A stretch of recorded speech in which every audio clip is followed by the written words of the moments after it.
What if everything you thought you knew about medieval witch hunts was only the surface of a much darker truth?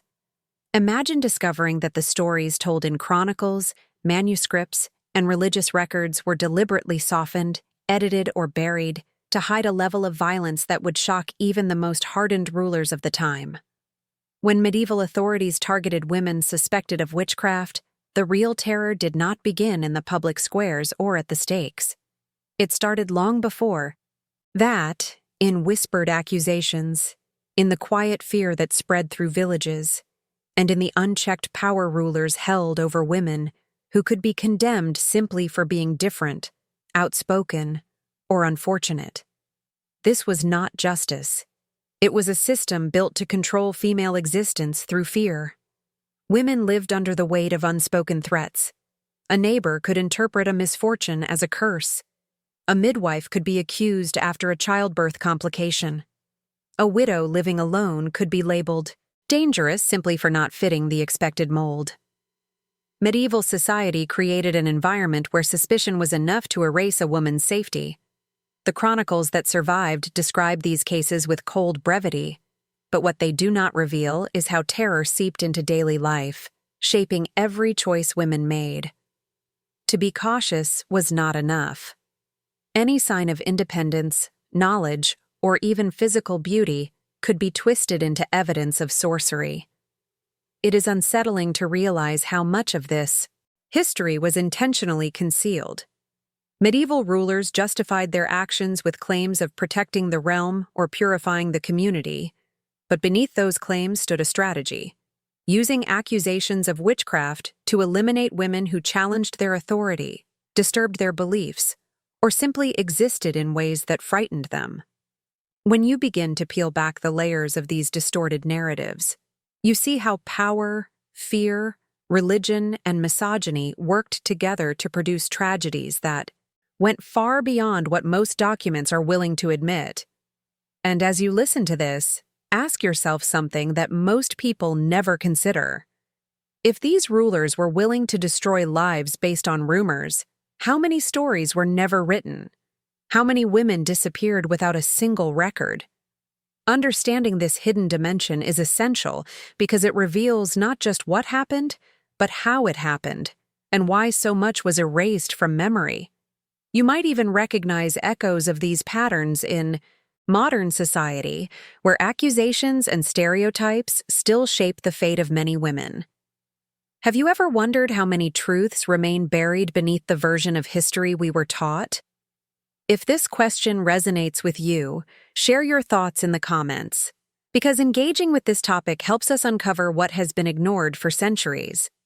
And since what you will discover next might surprise you, make sure to like this video and check if you are already subscribed, so you do not miss the continuation of this investigation. Now let us keep moving deeper into the shadows of what medieval records refuse to reveal, allowing the next part to expand what has only begun here. The superstition that dominated medieval Europe did not emerge suddenly. It grew from centuries of fear, religious symbolism, and social tension that shaped how women were perceived. In villages, towns, and manors, women were often the first to be blamed when something inexplicable happened. A season of poor harvests, an illness spreading through livestock, a sudden death in a wealthy family, or even a child born with a deformity could ignite suspicion. These communities were already on edge, surrounded by natural dangers they could not control, and supernatural explanations felt like a way to make sense of uncertainty. When rulers and religious authorities reinforced these beliefs, suspicion turned into a powerful force that dictated the fate of countless women. What made this fear so destructive was how ordinary it seemed. People repeated stories about curses, enchanted herbs, and mysterious whispers as if they were simple truths. These narratives spread quickly because they were rooted in daily experiences. A woman who spent time gathering plants in the woods could easily be labeled knowledgeable in forbidden arts. A healer who used rudimentary medical techniques might be accused of manipulating unseen forces. Even kindness could be suspicious if it came at the wrong moment. Helping a neighbor before a tragedy could make her seem involved rather than compassionate. This environment blurred the line between coincidence and guilt, leaving women vulnerable to judgment without evidence. Medieval rulers understood how superstition functioned and often used it to their advantage. By supporting the idea that certain women possessed dangerous powers, they justified controlling female autonomy. It allowed them to define acceptable behavior and punish those who stepped outside the boundaries. Women who inherited property, who refused a marriage arrangement, or who expressed opinions viewed as bold could be targeted. The accusation did not need to be credible. It only needed to be repeated by enough voices. Over time, fear transformed into a mechanism of social order, where maintaining stability meant sacrificing individuals who were perceived as threats. What made this system even more insidious was the way it normalized suspicion. Children grew up hearing cautionary tales about women who met terrible ends. Men believed that protecting their families meant policing the actions of their wives, daughters, and neighbors. Women themselves internalized these stories, often becoming afraid of their own relatives or repressing aspects of their personalities to avoid drawing attention. When superstition became part of the culture, resisting it required courage that few could afford. The cost of standing out was too high, and silence became a survival strategy. This atmosphere created the perfect foundation for what would come next. Once fear had taken root, it only needed to be guided by those in power to escalate into something far more deliberate and violent.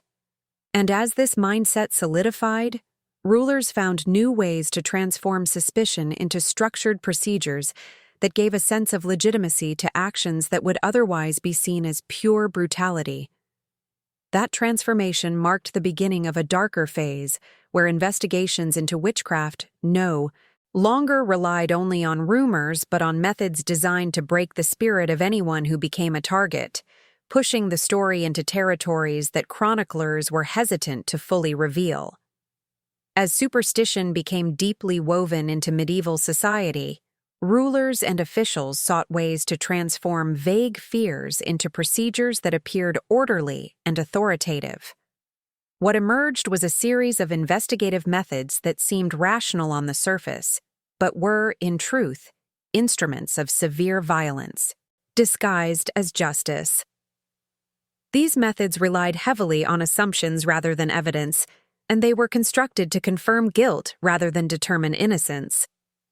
Women accused of witchcraft entered a process where every detail of their lives could be twisted into something sinister, and the more they tried to defend themselves, the more suspicious they appeared.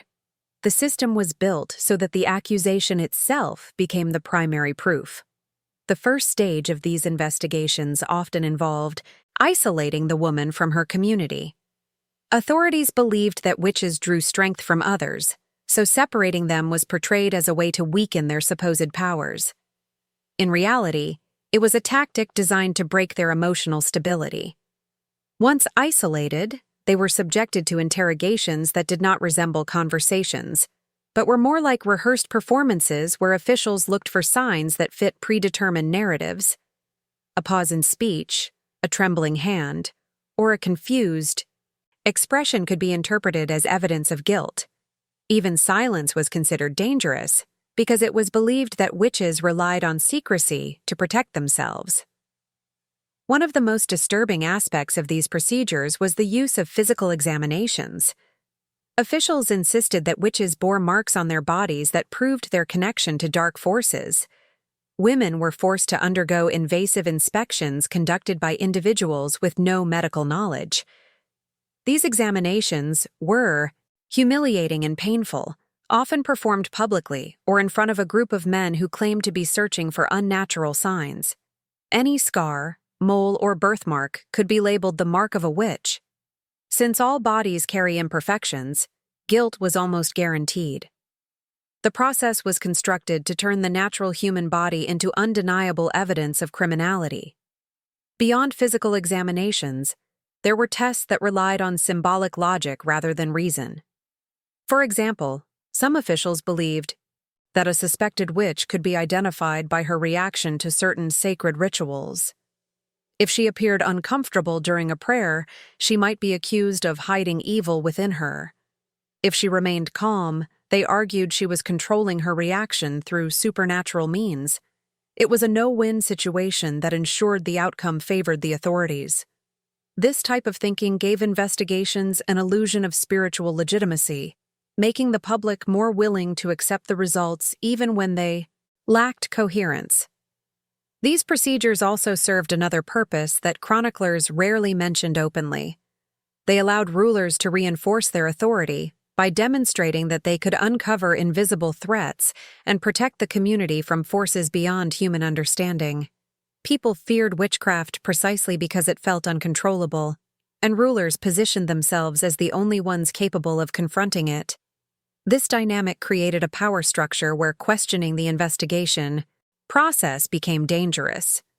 Anyone who defended an accused woman risked becoming a suspect themselves, which discouraged dissent and ensured widespread compliance. As these methods became more accepted, they paved the way for practices that were far more brutal, giving officials the justification they needed to escalate their actions under the guise of truth-seeking. These early investigative steps were only the beginning, forming a bridge to even darker techniques that chroniclers hinted at but never fully described, techniques that tore apart lives in ways the written record struggles to convey, and which shaped the next and far more harrowing stage of the process. Once medieval investigations crossed the threshold from suspicion to formal accusation, a far more terrifying phase began. Rulers and officials justified the use of torture by insisting that witches were trained to resist ordinary questioning, claiming they possessed unnatural resilience that could only be broken through physical pain. This belief became a convenient excuse to employ methods that inflicted suffering beyond what most people could imagine.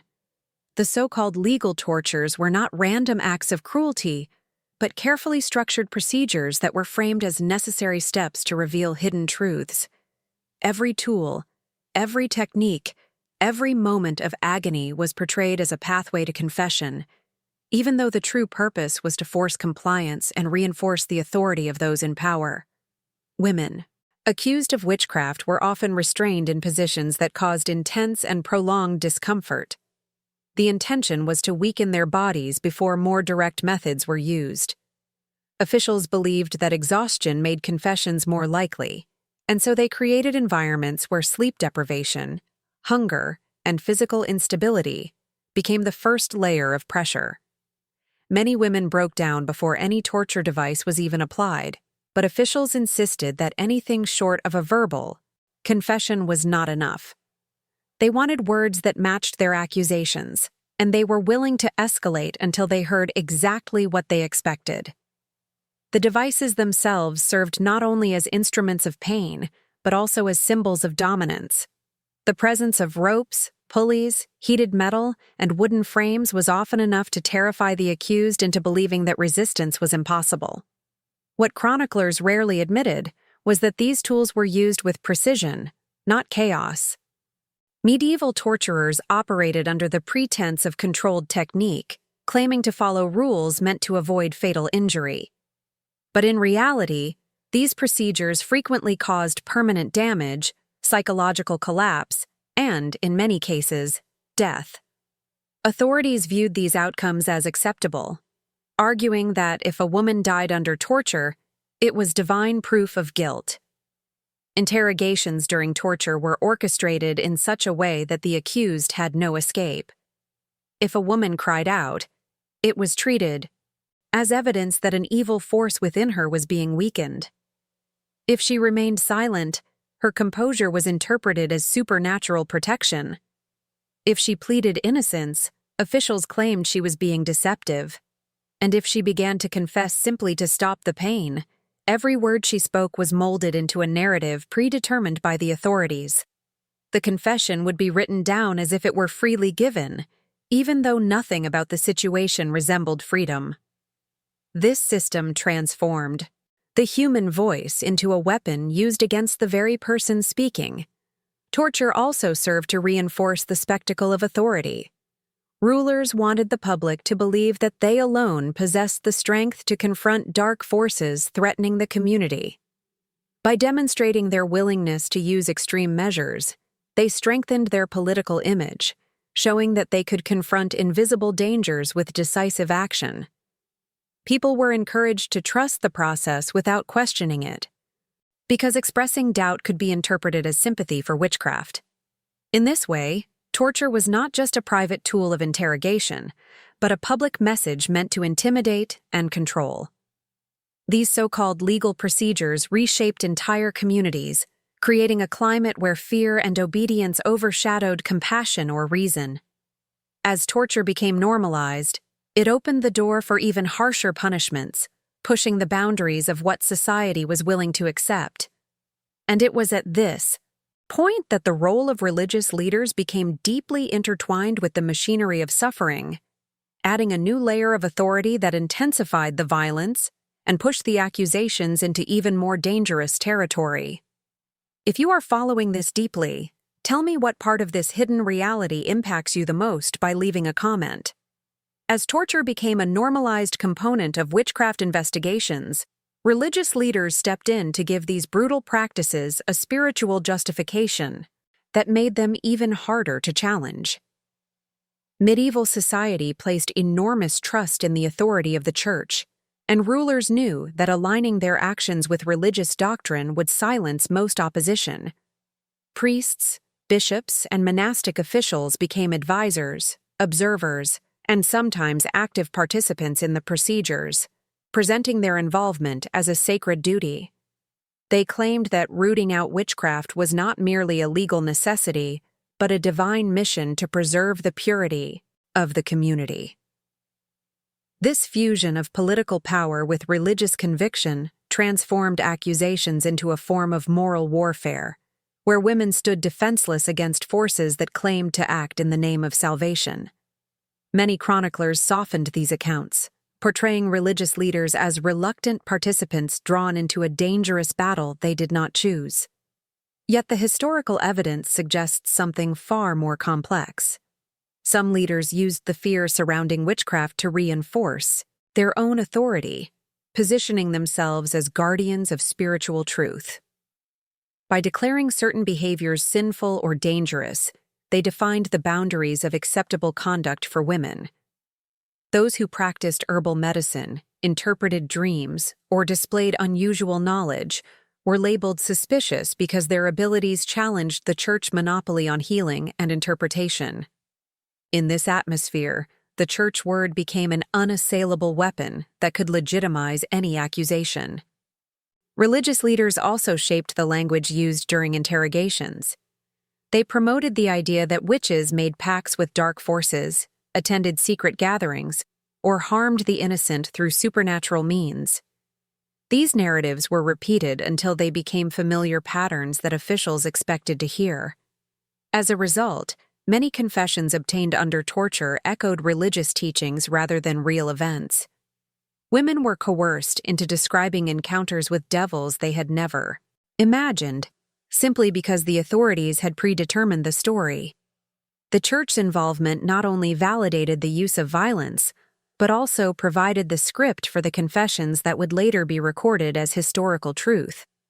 This partnership between rulers and religious authorities made it almost impossible for the accused to defend themselves. To question the accusation was to question both earthly and divine authority.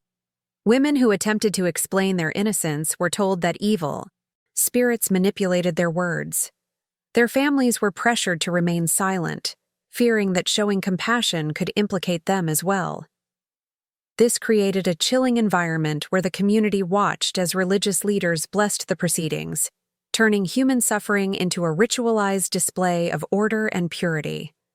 The more these practices were repeated, the more they became embedded in the cultural fabric of the era.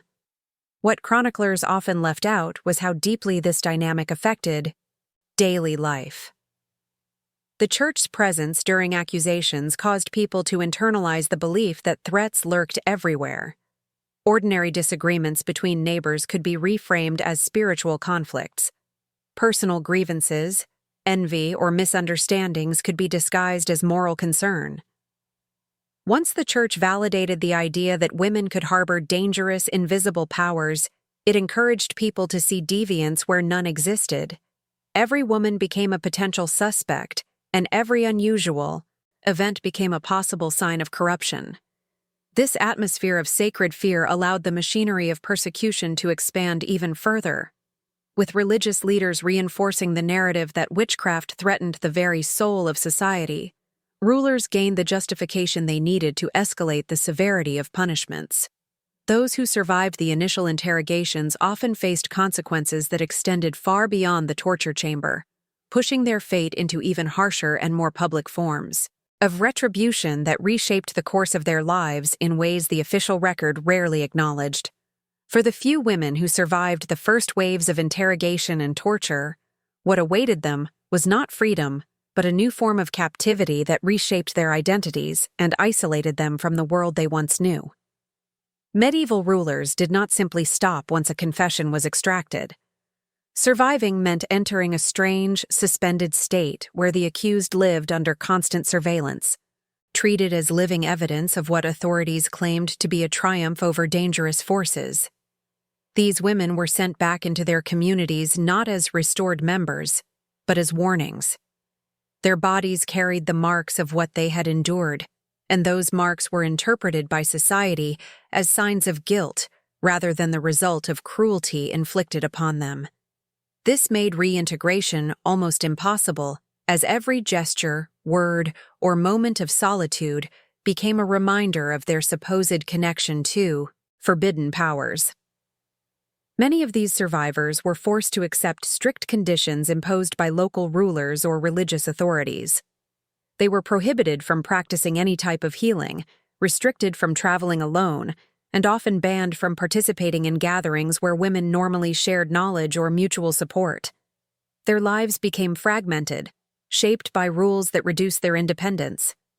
Even mundane activities were monitored, as officials believed that witches could regain strength through ordinary interactions or daily habits.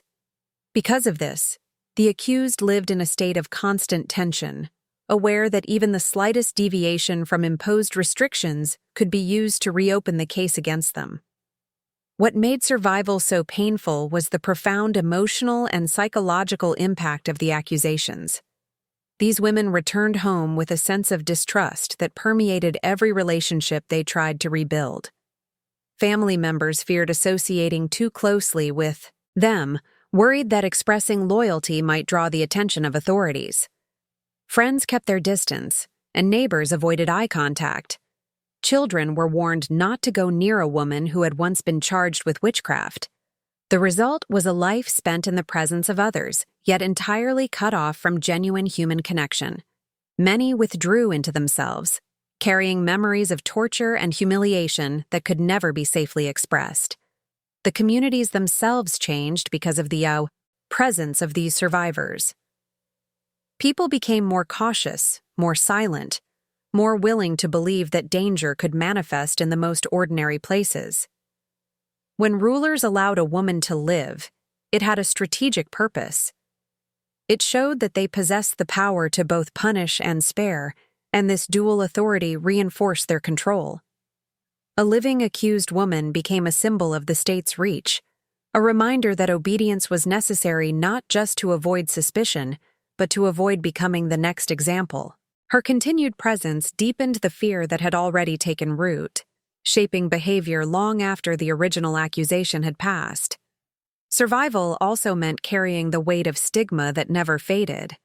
A woman labeled a witch could not marry easily, inherit property, or make decisions without scrutiny. Some were compelled to perform acts of public penance, walking through town in silence while holding symbols of their supposed guilt. Others were confined to remote dwellings where they were expected to live in isolation, tolerated only because their presence served the interests of those in power. The chroniclers who recorded these outcomes often described them in neutral or moralizing language, as if the suffering that continued after the trial was simply a natural consequence of wrongdoing, rather than the result of a system built on fear and manipulation. These women lived in a fragile state between life and erasure, shaping a part of history rarely acknowledged. Their survival did not free them, but placed them in a perpetual shadow, one that grew darker as the machinery of persecution intensified. And as the pressure increased, the system moved inevitably toward something even more severe, where the spectacle of punishment replaced the quiet terror of isolation, pushing the story toward a phase that would reveal the full extent of medieval cruelty in ways that chroniclers scarcely dared to describe. When medieval authorities decided that a woman accused of witchcraft could not be reintegrated into society, her fate was sealed through a series of punishments designed not only to eliminate her, but also to terrify the community. Executions were not simply acts of final judgment. They were orchestrated events crafted to reinforce obedience, moral conformity, and the unquestionable authority of rulers. These public spectacles drew crowds who gathered not only out of fear, but also out of a conflicted fascination, as the rituals surrounding these deaths were meant to serve as lessons about the consequences of disobedience, suspicion, and the perceived danger of female autonomy. Women became symbols upon which entire communities projected their fears, frustrations, and uncertainties. The process began long before the moment of execution. Women were paraded through streets in a display meant to mark them as outcasts. Their clothing was torn, their hair disheveled, and their bodies weakened from imprisonment and torture. Everything about their appearance was arranged to emphasize the message that they were no longer individuals, but embodiments of evil that needed to be destroyed. Spectators lined the path, whispering prayers, curses, or fearful observations. Even those who quietly doubted the accusations felt compelled to remain silent, as showing sympathy could bring suspicion upon themselves. The atmosphere surrounding these parades created a powerful sense of inevitability, as if the entire community had agreed to surrender its compassion in exchange for the illusion of safety. Executions were conducted with an unsettling level of ceremony. Wood was stacked carefully, ropes were tied with precision, and officials recited statements justifying the sentence. Religious leaders often participated, framing the act as a purification rather than a killing. By presenting the execution as a necessary defense against invisible forces, they transformed violence into a symbolic ritual endorsed by both law and faith. This blending of spiritual authority with political power created a psychological barrier that prevented the community from questioning the legitimacy of the proceedings. People watched in silence as flames rose or blades fell, convinced that they were witnessing divine justice rather than human cruelty. What is rarely mentioned in surviving chronicles is how these executions affected the emotional landscape of communities. Children carried the memory of these images into adulthood, shaping their understanding of morality and danger. Women learned to suppress their knowledge, skills, and independence to avoid attracting unwanted attention. Men internalized the fear of challenging authority, even when they recognized the injustice of what they were witnessing. Each execution created ripples that endured far beyond the event itself, reinforcing a culture built on fear and submission. The spectacle of death also served another purpose. It strengthened the bond between rulers and their subjects. By offering the community a visible enemy to destroy, rulers positioned themselves as protectors, even though they were the ones generating the threat. The community became complicit, participating in the ritual not by choice, but by conditioning. Over time, this pattern normalized the idea that extreme measures were acceptable when directed at those labeled dangerous. This normalization allowed the machinery of persecution to evolve further, expanding its reach beyond witchcraft and into other areas where authority sought control. As these practices became deeply rooted, they opened the path for new forms of persecution that were even more systematic. The executions symbolized the crescendo of collective fear, but they were also stepping stones toward broader policies that reshaped social order. And it is in this expansion of power, where rulers learn to weaponize fear on a larger scale, that the next stage of this dark history begins to emerge, revealing consequences that reached far beyond the individuals who perished under public judgment. If something in this chapter resonates with you or sparks a reflection, share your thoughts in the comments. As the machinery of persecution grew more sophisticated, medieval rulers began to recognize that accusations of witchcraft offered a powerful tool for expanding their control over entire regions. What began as isolated cases soon transformed into coordinated campaigns driven by political strategy as much as superstition. Rulers realized that by framing themselves as defenders against invisible threats, they could justify policies that tightened their grip on local populations. These campaigns were not random outbreaks of panic, but carefully shaped operations rooted in the desire to stabilize authority during periods of economic strain, territorial conflict, or social unrest. Women became the focal point of this strategy, not because they posed real danger, but because they represented a vulnerable demographic that could be targeted without significant resistance. In many territories, accusations were encouraged by officials who traveled from town to town, spreading fear under the guise of protecting communities. These agents carried official seals, giving their presence an aura of legitimacy, and their arrival often triggered waves of suspicion that had little to do with the actual behavior of local women. The mere presence of an outsider with authority pushed communities to search for signs of wrongdoing, even when none existed. People who had lived peacefully for generations suddenly viewed each other through a lens of anxiety, convinced that hidden corruption could reside anywhere. Women who displayed independence, intelligence, or unusual skills were quickly singled out as potential threats. Rulers also benefited financially from these campaigns. Property belonging to accused women was often seized, redistributed, or absorbed into the holdings of the crown or local lords. This created a troubling incentive to sustain the cycle of accusations. Confiscated land, tools, livestock, and even homes increased the wealth and influence of those in power. Chroniclers rarely recorded this aspect of the persecutions, choosing instead to present the trials as moral necessities rather than economic opportunities. But the pattern was unmistakable.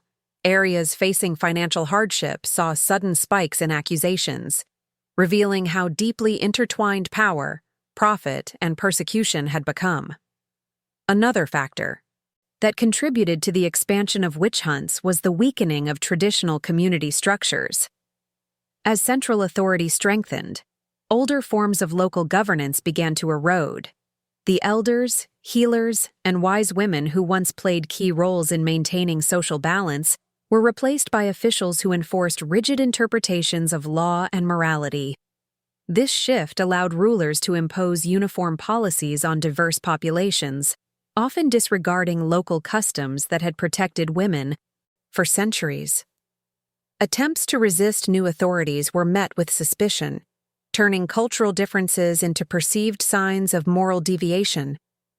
Women became collateral damage in a broader struggle over the future of governance. The spread of fear also reshaped communication. Rumors traveled faster than facts, and stories of witchcraft in one region influenced attitudes in distant communities. Tales of confessions, executions, and supernatural encounters became part of a shared cultural narrative that transcended borders. These stories were repeated around hearths, in marketplaces, and in churches, gradually forming a worldview where women were seen as potential vessels of corruption. As these narratives spread, rulers gained the ability to manipulate public sentiment on a scale previously unimaginable, using fear to direct attention away from political failures, unpopular decisions, or internal conflicts. Over time, the combination of political ambition, economic gain, weakened traditions, and widespread fear created a system that sustained itself. Accusations did not die out because each new case reinforced the belief that the threat was real. Rulers capitalized on this momentum, allowing persecution to evolve into a form of governance that shaped entire regions.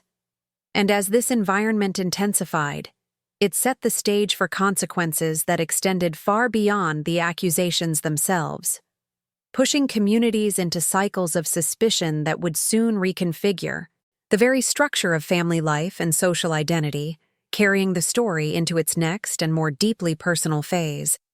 The consequences of witchcraft accusations extended far beyond the women who were tried, tortured, or executed. Entire families found their identities reshaped by the weight of suspicion, and communities were fractured in ways that chroniclers rarely acknowledged. When a woman was accused, her relatives immediately became targets of scrutiny. Husbands were questioned about their wives' behavior, children were watched for signs of inherited corruption, and siblings were pressured to distance themselves to avoid sharing the stigma. The accusation acted like a stain that spread through generations, affecting marriages, inheritance rights, and social standing.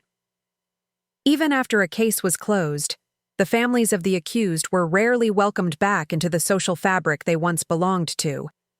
This burden created an emotional landscape filled with fear and silence.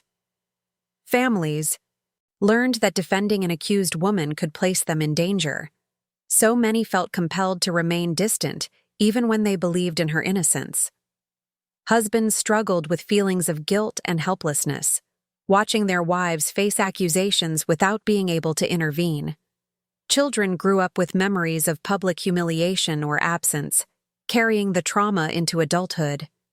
In many cases, the children of accused women were removed from their homes, placed under the care of neighbors or religious institutions, and taught to believe that their mothers had committed unforgivable crimes. These forced separations created generational wounds that rippled long after the original events faded from public attention. Communities, too, underwent significant transformations. Villages that once relied on cooperation and mutual support became divided by suspicion. People avoided forming close relationships, fearing that any association could draw unwanted attention. Long-standing traditions that encouraged communal gatherings weakened as people grew wary of being seen with the wrong individuals. Even shared rituals, such as festivals, market days, or seasonal celebrations, became tense spaces where unspoken fears dictated behavior. The fabric of daily life was rewoven with threads of caution, eroding trust at its core. Economically, the consequences were equally severe. Families affected by accusations often lost their property or income, pushing them into poverty. Land confiscated during trials was rarely returned, and reputational damage made it difficult to rebuild livelihoods. Skilled women who contributed to local economies through textile production, herbal medicine, or midwifery were removed from their roles, leaving gaps that communities struggled to fill. This disruption created economic instability that rulers overlooked or ignored, focusing instead on maintaining control through fear rather than addressing the practical needs of their populations. Social expectations for women changed dramatically as a result of these persecutions. Women learned to hide aspects of themselves that could be misunderstood. They avoided sharing knowledge, expressing opinions, or engaging in activities that might draw attention. A culture of restraint developed, where survival meant becoming invisible. This internalized fear shaped female identity for generations, reinforcing norms of silence, obedience, and self-suppression. Chroniclers, who often wrote from male perspectives, rarely captured this transformation, leaving behind an incomplete picture of how deeply accusations reshaped the emotional and social roles of women in medieval life. The broader social structure also shifted. Rulers used the climate of fear to tighten control, creating policies that further limited women's autonomy. Families advised daughters to conform strictly to societal expectations, hoping to protect them from potential accusations. These restrictions were passed down as unspoken rules, becoming part of cultural memory. Over time, they influenced how later generations perceived female behavior, intelligence, and independence. This legacy did not vanish with the end of witch hunts. it continued shaping societal values long afterward. As these consequences accumulated, they formed a vast, unspoken history that rarely appears in official records. The true extent of the damage cannot be measured by the number of trials alone, because the suffering radiated outward, touching every aspect of life. And as these invisible scars deepened, they prepared the ground for the final and most enduring chapter of this dark era, where the legacy of these persecutions would be preserved not in documents, but in cultural habits and hidden memories that lasted far beyond the medieval world. As the echoes of medieval persecution faded into the centuries that followed, the deepest wounds were not the executions recorded in public squares, or the confessions carved into parchment under torture. The most enduring legacy was the way entire cultures learned to shape themselves around fear, silence, and the suppression of female autonomy. Generations grew up internalizing lessons that were never explicitly taught, but absorbed through the stories, the warnings, and the unspoken rules that lingered long after the legal machinery of witch hunts disappeared. Women learned to measure their words carefully, to hide their knowledge, and to protect themselves through invisibility. Men inherited expectations of authority that were built on centuries of enforced obedience. Communities adopted an instinctive caution toward those who were different, quiet, or independent. These patterns became embedded in the collective memory, subtly influencing social expectations, gender roles, and notions of morality. Even as societies modernized, some of these invisible structures persisted. The idea that a woman who stands out must justify herself, the assumption that female knowledge can be dangerous when not controlled, and the cultural discomfort with women's independence all carry traces of an older fear. Chroniclers of the time may have minimized these events, but the emotional residue remained, quietly shaping how families raised daughters, how communities understood deviance, and how power defined itself. The historical record often sanitizes the violence, presenting witch hunts as distant tragedies disconnected from the present. Yet when we look closely, we can see how the same mechanisms of accusation, suspicion, and control evolve in new forms. Modern societies do not burn witches in public squares, but they still struggle with narratives that blame women for disrupting established norms. Old patterns reappear in subtle ways, reminding us that history does not vanish simply because its most brutal expressions have been removed. The past breathes through attitudes, through fears we cannot fully explain, and through cultural reflexes that echo a time when survival depended on conformity. Understanding this deeper legacy is not merely an academic exercise. It opens space for recognizing how much remained hidden, how many voices were silenced before they had a chance to speak, and how the echoes of persecution shape the world we live in. When we acknowledge the weight of these forgotten stories, we also reclaim a part of history that belongs not just to the women who suffered, but to everyone living in the shadow of what their absence created. And if you reached this point, it probably means this topic speaks to you on a deeper level. Feel free to share your thoughts in the comments by writing the phrase "I am here until the end," so I know you walked through this entire story with me. If this reflection added something meaningful to your understanding of our past, consider subscribing so you can continue exploring these hidden histories with me.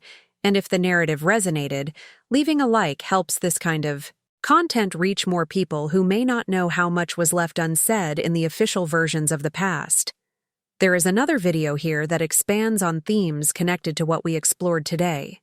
If you feel ready to continue this journey through the shadows of forgotten history, click on it and follow me there as we uncover even more of what the records tried to bury.